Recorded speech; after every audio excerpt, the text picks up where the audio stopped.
오늘 본문 말씀이 좀 길었죠. 근데 어, 본문이 좀 긴 이유가 있습니다. 왜냐하면 여기에는 두 가지 사건이 있어요. 아, 야이로라고 하는 회당장이 자신의 딸이 죽게 돼서 예수님께 가서 예수님을 자신의 집으로 모셔 가는 그런 대목이 앞부분에 나오고요. 25절부터는 그렇게 가는 길에 12해 동안 혈류병을 앓고 있던 여인이 나와서 예수님의 치유를 받는 그런 사건이 나옵니다. 그리고 다시 그 사건이 끝나고 야이로의 딸이 죽었다가 다시 살아나는 그런 사건이 기록되어 있지요. 그러니까 말하자면 이렇게 샌드위치 구성을 가지고 있어요. 야이로 사건이 나오고 또 혈류병 여인의 사건이 나온 다음에 다시 야이로의 딸 이야기가 나오는 그런 구조입니다. 근데 이 두 사건의 공통점은요, 물론 동시에 일어난 사건이기도 하지만 아, 둘 다 아주 절망적인 상황에 처해 있었다라는 것입니다. 그리고 그 상황을 통해서 하나님께서 어떻게 역사하셨는지를 보는 가운데 오늘 저와 여러분이 하나님의 음성을 듣고 또 이 사건에 나타난 그 아름다운 역사가 저와 여러분의 사건이 되기를 주님의 이름으로 축복합니다.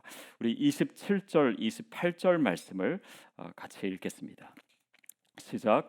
예수의 소문을 듣고 무리 가운데 끼어 뒤로 와서 그의 옷에 손을 대니 이는 내가 그의 옷에만 손을 대어도 구원을 받으리라 생각함일러라. 아, 야이로의 요청으로 예수님께서 길을 가시는 가운데 12해 동안 혈류병을 앓고 있던 여인이 나타났습니다. 26절에 보면 그 여인의 상황이 조금 더 자세히 나와 있는데요. 많은 의사들이 그녀에게 오히려 더 괴로움을 주고 그리고 자기 병을 고치고자 여러 해 동안 노력했지만 자신이 가진 것 재산도 거의 탕진하고 또 그런 뭐 도움을 받으려고 했지만은 효험도 별로 없고 그 병이 더 악화된 그러니까 이제는 정말 아무것도 기대할 수 없는 그런 상황이었습니다. 그러던 어느 날 이 여인이 예수님에 대한 이야기를 소문을 듣게 되었다라고 하는 내용이 나옵니다. 저희 교회에서 이제 등록 교육을 매번 하지 않습니까? 근데 아, 그 등록 교육에서 이제 새롭게 교인이 되신 분들이 이제 자신의 소개도 하시고 또 어떻게 시드 교회에 오게 되셨는지 이제 그런 이야기를 나누시는데 그 이야기들이 참 은혜로운 이야기들이 많습니다. 어떤 분들은 정말 하나님의 분명한 사인이 있어서 우리 교회에 오게 됐다라고 하시는 분도 있고 또 어떤 분은 우리 교회 오기까지 50교회를 돌아다니다가 오시게 됐다.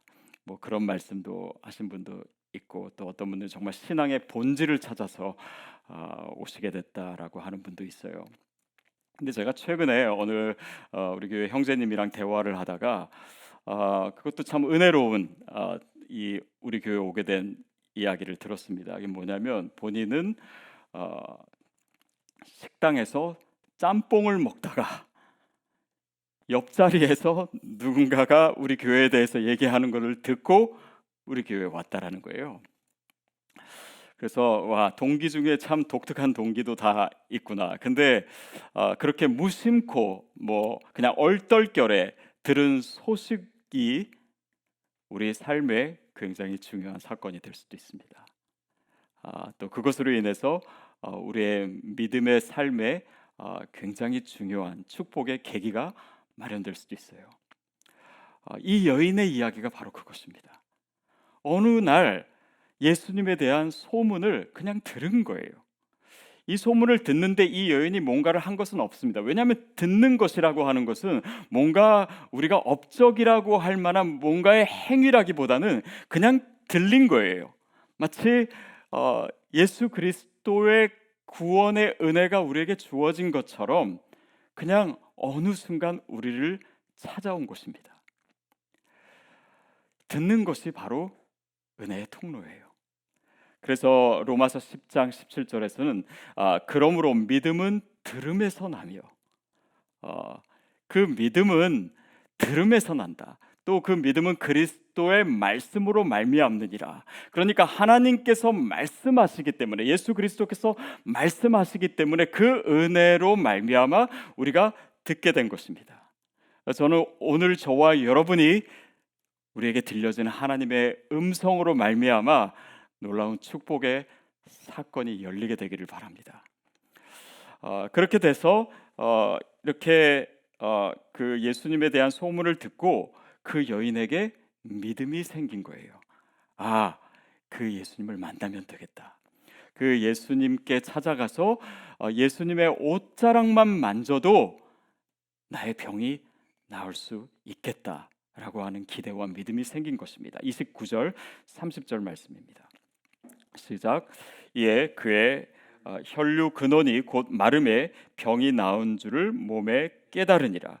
예수께서 그 능력이 자기에게서 나간 줄을 곧 스스로 아시고 무리 가운데서 돌이켜 말씀하시되 누가 내 옷에 손을 대었느냐 하시니. 예수님의 옷자락에 손을 댄 것, 그것은 어떻게 보면 작은 하나의 행위입니다. 그런데 그것은 어떤 행위이기 전에 그 여인이 다른 어떤 것에서도 이제는 소망을 찾지 못하다가 오직 예수님께만 소망을 둔 바로 그 믿음이 그렇게 표현된 것이죠. 믿음이라고 하는 것은 그런 것입니다. 우리가 뭔가 대단한 믿음이 있어서 하나님의 기적을 경험하고 구원을 얻었다기보다는 우리가 의지할 때가 주님밖에 없어서 주님 앞에 나온 그 마음, 그 손짓, 그것을 하나님께서 하나님의 역사의 통로로 사용하신 것, 바로 그것입니다. 제가 얼바인에서 사역할 때요, 저희 교회에 오신 한 성도님이 계셨는데요, 그분이 어디에서 오셨냐면 샌디에고에 살고 계신데 얼바인에 있는 교회를 오신 거예요.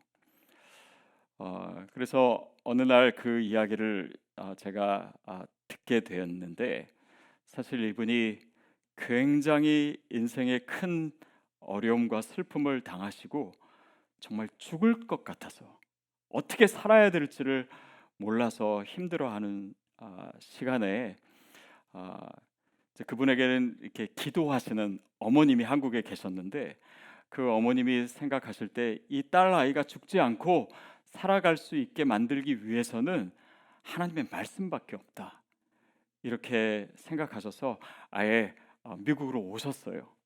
그리고 말씀을 들을 곳을 찾아다니기 시작하셨습니다. 그리고 찾다가 얼바인까지 오게 되신 거예요.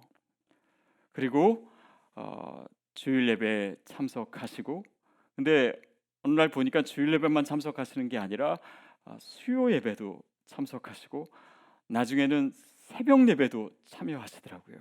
그러니까 샌디에고에서 1시간 반 거리를 그렇게 매번 오시는 거예요.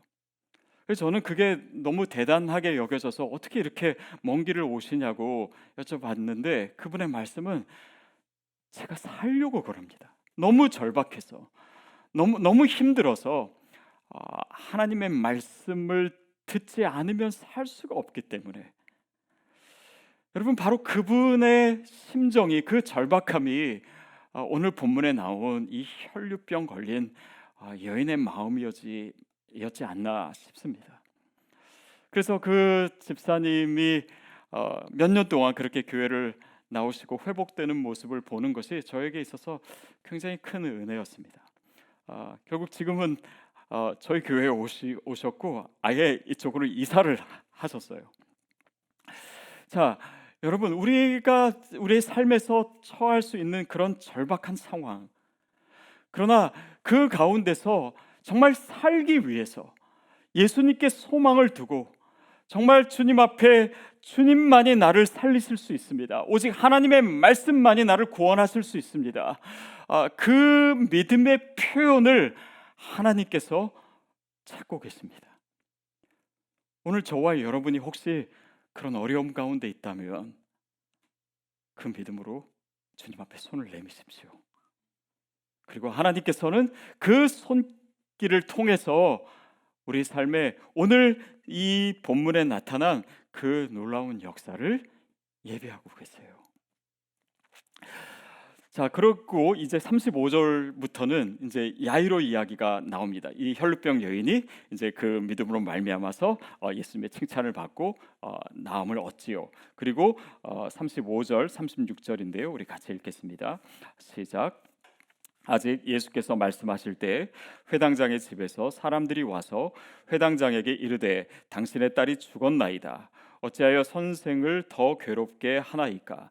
예수께서 그 하는 말을 곁에서 들으시고 회당장에게 이르시되 두려워하지 말고 믿기만 하라 하시고, 그 혈루병 걸린 여인을 낫게 하시는 동안 사람들이 전하는 소식은 무엇이었냐면 그 야이로 회당장의 딸이 죽었다라는 거예요.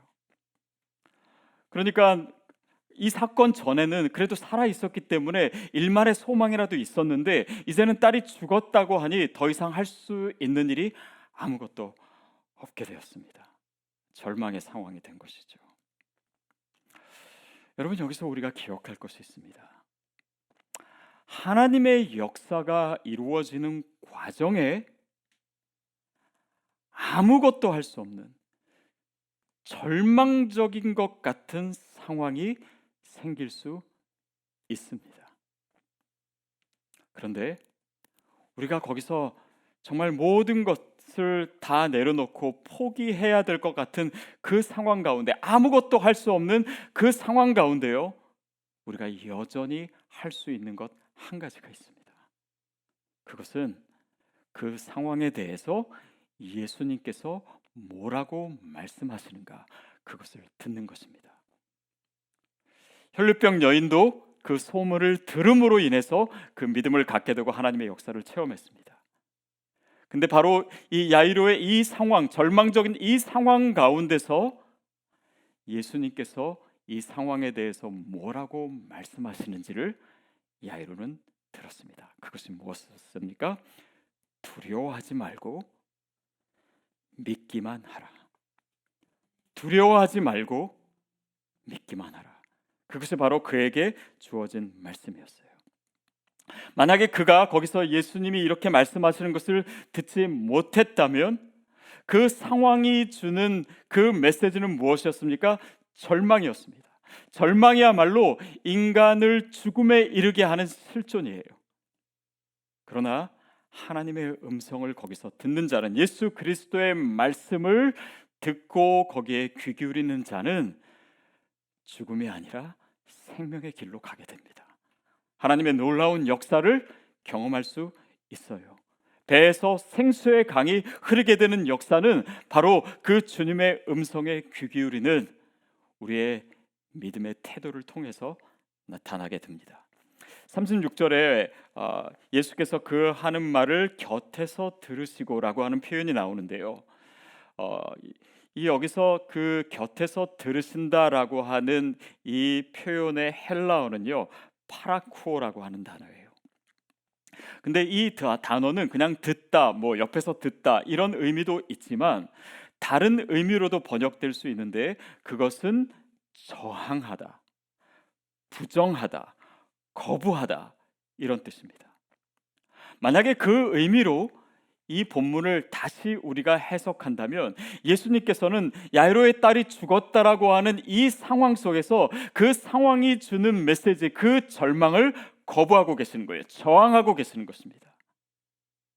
그러니까 절망하는 것이 아니라 그 상황을 그저 눈에 보이는 거로, 그냥 그 귀에 들린 대로 그 상황을 그렇게 받아들이는 것에 끝나지 않고 그 상황을 하나님이 역사하실 통로로 인정하는 것입니다. 다 끝났는데, 더 이상 할 수 있는 것이 없는데, 절망의 상황인데 그것을 받아들이지 않고 저항하라라고 하는 메시지를 오늘 우리에게 주고 계신 것이에요.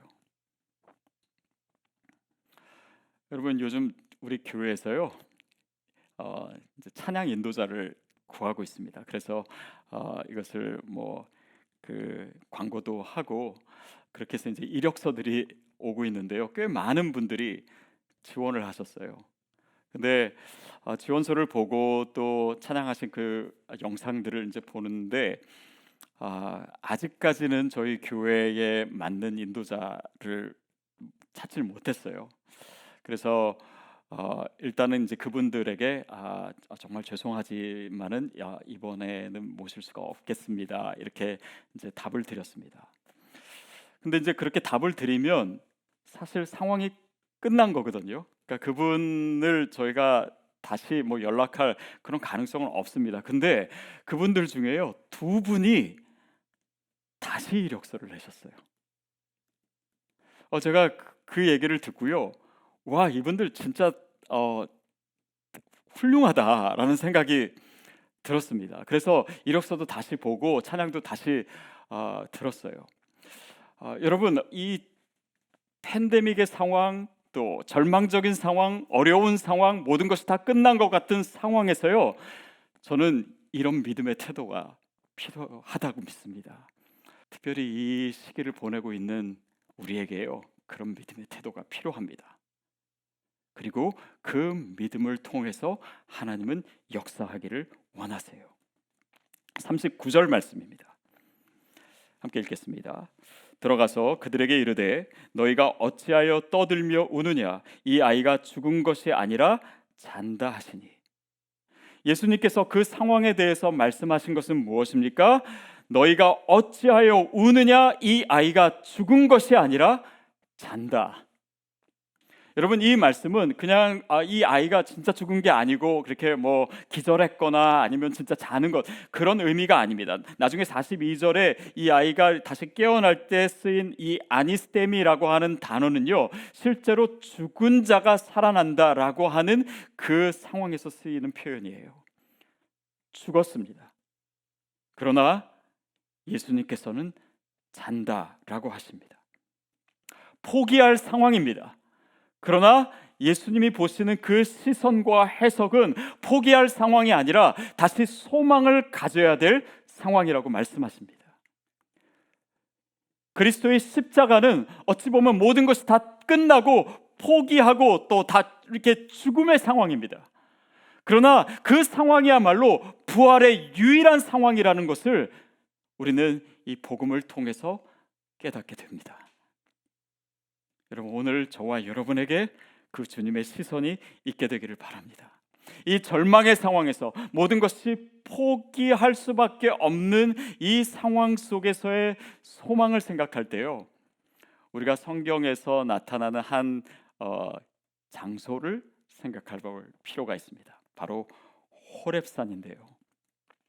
호렙산은 여러분 아시듯이 모세가 광야 생활했던, 양치던 40년 동안 있었던 땅입니다. 모세에게 있어서는 절망의 땅이고, 이 호렙이라고 하는 그 문자적 의미가 황폐하고 버려진 땅이라고 하는 의미입니다. 그런데 호렙산의 의미는 거기서 끝나지 않습니다. 모세가 40년 동안 광야 생활을 거기서 했지만 그가 하나님의 소명을 받은 곳도 호렙산입니다. 그러니까 그에게 있어서 그 절망의 땅, 그 불모지였던 땅이 그의 인생에 있어서 진면목을 다시 한번 새롭게 하는 그 소명을 받은 땅이 된 것입니다. 또 이 성경을 계속 읽어가다 보면요, 이 호렙산의 의미가 바로 그런 의미로 계속 나와요. 광야 땅입니다. 물이 없는 땅이에요. 이스라엘 백성이요, 애굽에서 나와서 이제 광야 생활을 했을 때 물이 없었습니다. 근데 그때 반석에서 물이 나온 사건이 있지요. 그게 바로 무리바라고 하는 곳인데, 무리바가 어디 있냐면 호렙산에 있습니다. 그러니까 광야의 땅이지만 그 생명의 역사, 그 기적의 역사를 경험한 것도 호렙산이에요. 이스라엘 백성이 광야 생활하면서 금송아지를 만들었던 곳도 호렙산입니다. 근데 얼마 전에 김한성 목사님 설교 때도 나왔지만 이 호렙산이 다른 이름을 가지고 있죠. 시내산이에요. 모세가 율법을 받은 것도 호렙산입니다. 시내산이에요. 하나님의 계시가 주어진 것이 바로 그 어렵고 절망의 땅이라고 생각했던 바로 그 장소였습니다. 선지자 엘리야가 이세벨이 자신을 죽이려고 했을 때 도망간 곳, 그 광야도 호렙산입니다. 근데 거기서 로뎀나무 밑에서 하나님이 엘리야를 먹여주시는, 다시 힘을 주시는 그 일을 경험했던 곳도 바로 이 호렙산입니다. 그러니까 우리가 절망의 땅이라고 생각했던 바로 그 땅이 우리의 소명의 땅이 될 수 있습니다. 거기서 우리가 진짜 하나님의 음성을 들을 수가 있어요. 우리는 목마르고 아무것도 없고 죽음의 땅이라고 생각했던 바로 그 상황 가운데 하나님은 그 반석에서 물이 나게 하는 그 기적을 경험하게 하십니다. 우상 숭배하고 죄의 땅이라고 생각했던 바로 그곳이 하나님의 말씀을 받는, 하나님의 계시를 받는 거룩한 땅이 될 수 있습니다. 모든 것이 이제는 다 허물어졌고 위험하고 죽음밖에 없다라고 생각했던 바로 그곳이 하나님이 새 힘을 주시는, 내 인생을 다시 새롭게 하시는 그런 은혜의 땅이 될 수 있습니다. 그것이 바로 오늘 본문을 읽으며 그 본문 속에서 하나님께서 저와 여러분에게 말씀하시는 내용이에요. 어떻게 그 절망의 땅이 그 소망의 땅이 될 수 있습니까? 그것을 이어주는 것이 믿음이에요. 믿음입니다. 너희가 두려워하지 말고 오직 믿으라. 우리의 그 작은 믿음이 사실 그 믿음 자체가 무슨 알라딘의 요술 램프와 같은 것은 아닙니다. 그러나 우리의 연약한 그 믿음 뒤에는 하나님 나라의 놀라운 능력이 뒤를 바치고 있어요. 그 믿음을 통해서 하나님 나라의 역사가 이루어집니다. 그래서 오늘 너희가 두려워하지 말고 믿기만 하라라고 하는 그 음성에 우리가 반응할 때 죽은 자가 살아나는 그 하나님 나라의 역사가 저와 여러분의 삶에도 이루어질 수 있다라는 것입니다. 여러분, 그 믿음이 저와 여러분에게 지금 우리의 심령 가운데 역사하고 있는 줄로 믿습니다. 41절 말씀 같이 읽겠습니다. 시작. 그 아이의 손을 잡고 이르시되 달리다굼 하시니 번역하면 곧 내가 내게 말하노니 소녀야 일어나라 하시니라.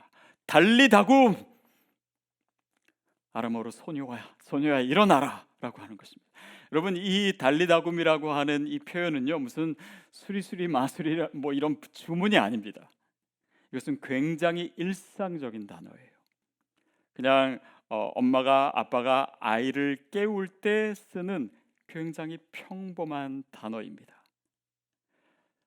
결국 죽은 자가 일어나는 것 같은 이 부활의 역사, 이 생명의 역사는 어떤 특별한 사람에게 일어나는 것이 아니라 일상을 살아가는 저와 여러분의 사건이 될 수 있습니다. 결국 이 이야기가 우리에게 주어진 것은 오늘 이 사건의 의미와 메시지와 능력이 오늘 나의 사건이 될 수 있다는 것이에요. 혹자는 이 본문을 해석하면서 이렇게 얘기합니다. 이 사건 속에서 야이로의 죽었던 딸이 살아나는 이 사건을 통해서 예수님께서는 자신의 부활을 예고하고 계시다. 여러분, 그것이 사실이라면 오늘 하나님께서는 절망적인 상황 가운데 있는 저와 여러분의 삶을 통해서 예수 그리스도의 부활을 예고하기를 원하세요. 부활의 증인 되기를 원하십니다. 부활의 증인 된다라고 하는 것은 예수님의 제자가 되는 것입니다. 예수님의 제자가 된다라고 하는 것, 부활의 증인이 됐다라고 하는 것은 단지 예수님이 실제로 부활하는 것을 본 사람뿐만 아니라 오늘 우리의 절망적인 상황 가운데 그 하나님의 생명의 역사를 체험하는 것을 의미합니다. 하나님, 그것이 나의 사건이 되게 해주세요. 그것을 통해서 예수 그리스도께서 십자가에서 죽으셨지만 그 죽음을 이기시고 부활하신 분이라는 것이 오늘 내 삶을 통해서 드러나게 해주세요. 이것이 오늘 우리의 기도가 되어야 합니다. 마태복음 14장에 보면 예수님께서 물 위를 걸으시는 사건이 나옵니다. 근데 그것을 보고요, 베드로가 예수님께 뭐라고 요청했냐면, 주님, 나도 물 위를 걷게 해주세요. 이렇게 요청합니다. 이 무리를 거르시다라고 하는 이 사건을 이 성경은 어떻게 얘기하냐면 예수 그리스도께서 하나님의 아들이심을 증거하는 그 사건으로서 그 기적을 얘기하고 있는데, 그것을 위해서 베드로가 요청한 것은 뭔가 나에게 예수님 뭔가 또 초자연적인 기적을 보여주세요, 그렇게 요청한 것이 아니라 예수님의 어떤 하나님 아들 되시는 그런 일들을 또 보여주세요가 아니라, 주님, 나를 통해서 예수 그리스도가 당신이 하나님의 아들 되신다라고 하는 그 메시지를 드러내 주시옵소서. 저는 그 요청이 얼마나 중요하고 얼마나 가치 있는 의미를 가진지를 다시 한번 생각하게 됩니다. 오늘 내 삶을 통해서 하나님, 주님께서 부활의 주님이라고 하는 것, 그 모든 죽음과 절망을 이기시는 분이라는 것을 그냥 주님께서 다른 사건이 아니라 내 삶을 통해서 드러내 보여 주시옵소서. 그것이 부활의 증인입니다. 그것이 오늘 사순절을 지내며 이 십자가를 묵상하는 가운데 우리가 기대해야 될 것이 아닐까요?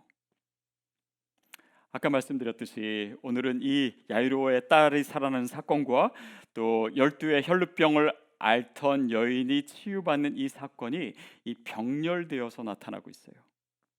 둘 다 절망적인 상황 가운데 있었고, 또 어떻게 보면은 이 죽음, 시체가 된다라고 하는 것은 그 당시 유대인에게 굉장히 시체를 가까이 하면 안 되기 때문에 부정한 일이었고, 또 이렇게 하혈을 하고 혈루병에 걸린 이 여인 자체도 부정한 의미를 가졌을 수 있습니다.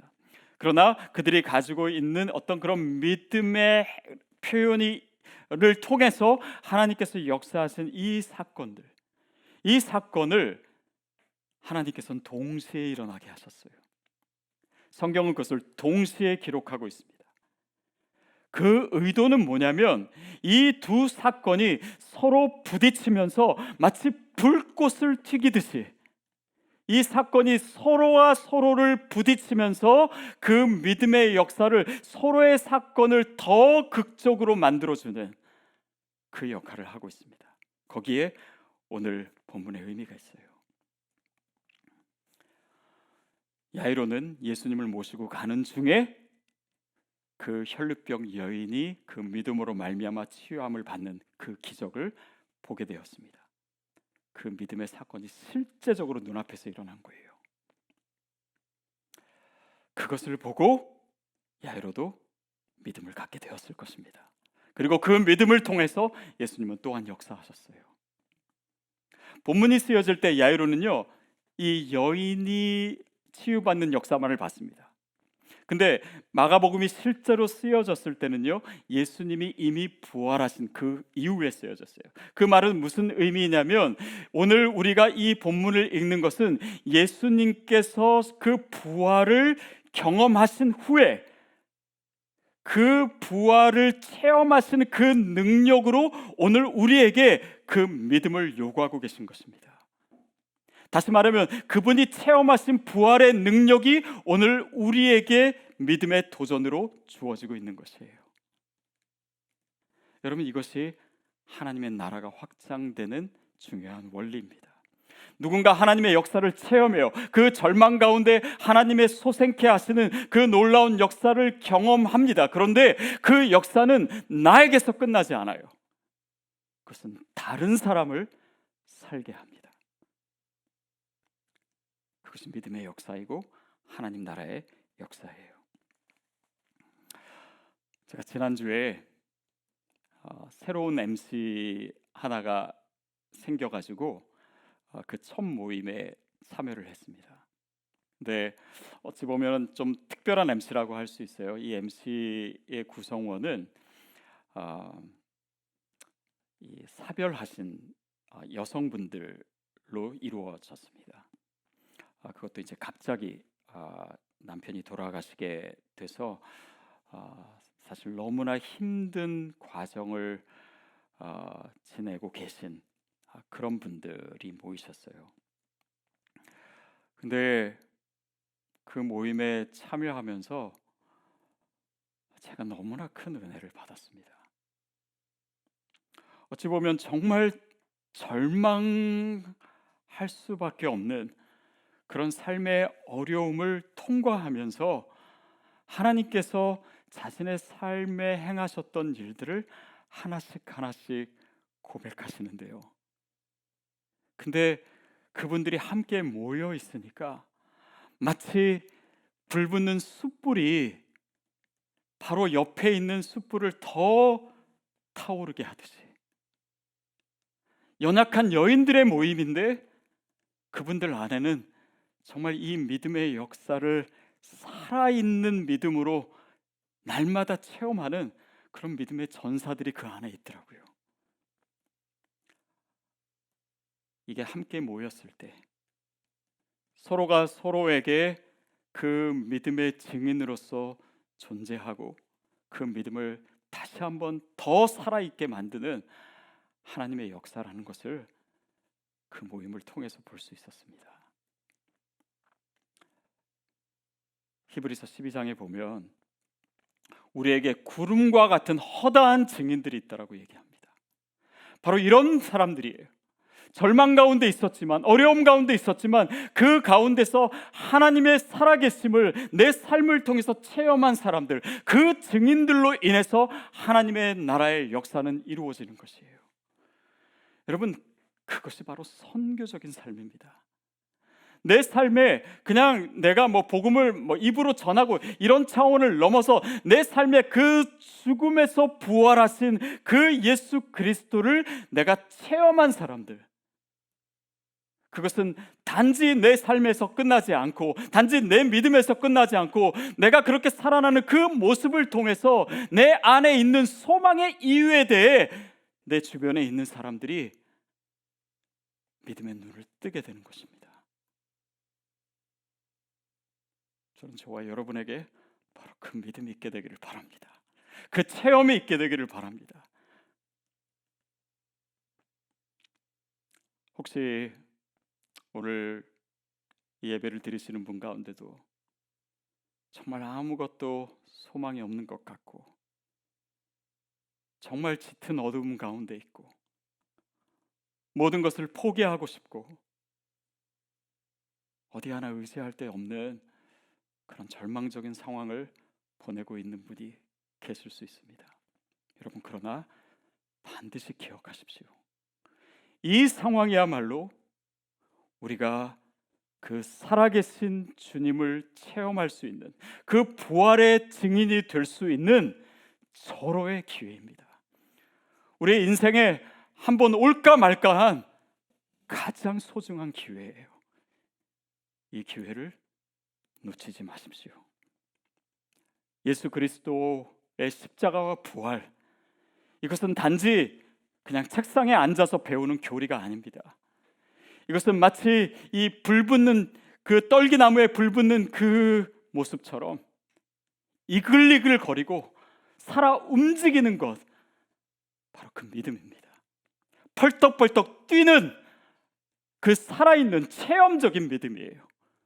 그리고 우리가 그 믿음을 갖고 그 믿음을 살아낼 때 내가 비로소 부활의 증인이 되는 것입니다. 하나님의 기적의 주체가 되는 것이에요. 오늘 이 사순절을 지나며 저와 여러분에게 바로 그 아름답고 그 놀라운 믿음의 체험과 도전이 있게 되기를 바랍니다. 그럴 때 우리의 삶을 사용하셔서 정말 다른 죽어가는 영혼들을 살리시는 하나님의 역사의 가장 아름다운 통로가 되는 그 귀하고 아름다운 부활의 증인 되시는 저와 여러분이 되기를 바랍니다.